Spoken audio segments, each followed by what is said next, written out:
korupsi katanya di bawah meja, sopan malu-malu.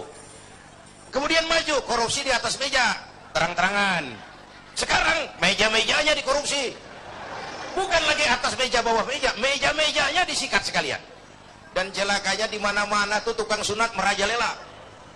Tukang sunat turun ke bawah sunatin, turun lagi sunatin, turun lagi sunatin, nyampe ke rakyat ujungnya doang dikit banget. Kebanyakan tukang sunat. Yang disuruh ngurus beras, nimbun beras. Yang disuruh ngurus laut, jadi bajak laut.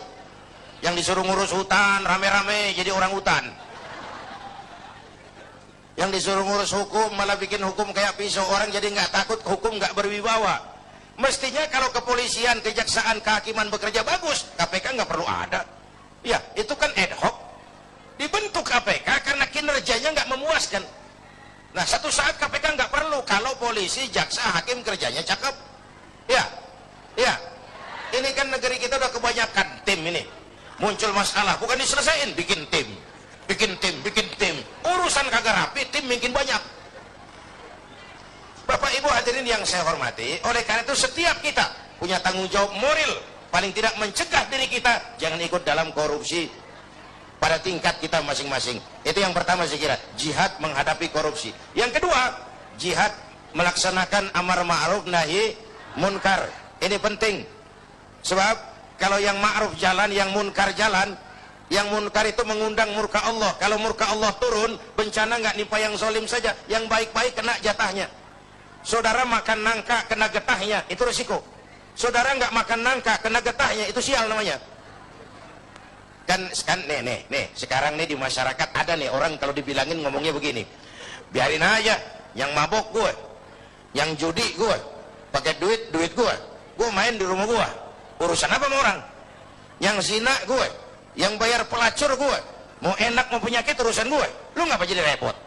Ada tuh orang kalau dibilangin nyautnya begitu, ada nggak? Yang mana? Saya kasih contoh lagi yang enak. Ini tengah hari panas begini, makan jambu air enak gak? Nah, naik ke pohon jambu. Sampai sama tengah pohon, semut api gigit. Gatel, panas. Kita tengok, gile banyak juga lagi semutnya nih. Turun kita ke bawah, pulang ke rumah. Ngapain? Ngambil obor.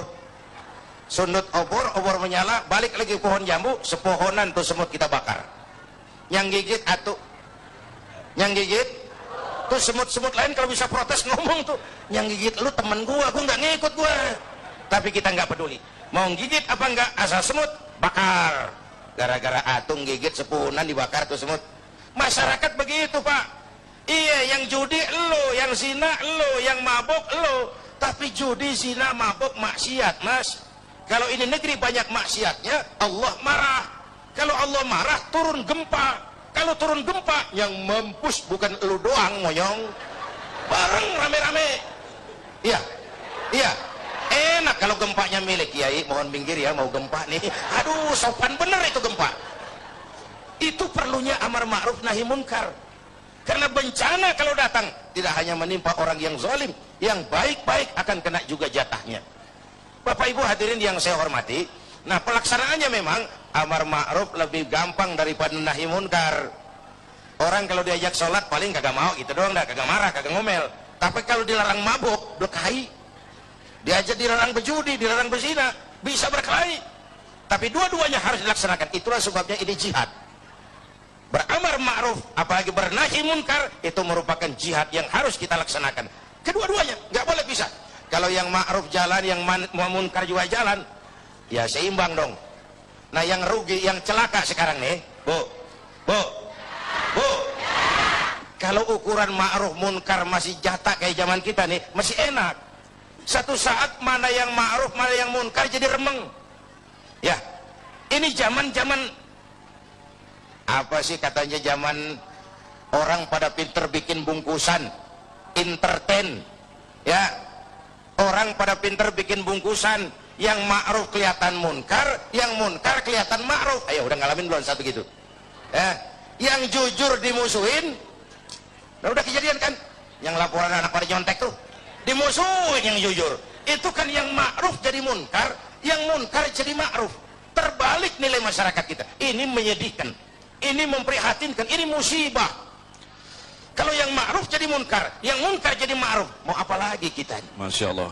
Jangan sampai kita berharap ini Kiai, seperti yang Kiai katakan tadi, jangan sampai azab ini menimpa negara kita. Karena jujur saja bahwa negara kita ini masih terus membutuhkan petunjuk-petunjuk, kemudian jalan-jalan keluar, dan itulah fungsinya dari ulama. Sekali lagi, saling memberikan, mengingatkan kepada Anda. Tentunya para pemimpin, cuma dibutuhkan kejujuran di sini. Apakah kita mau diingatkan dengan agama itu?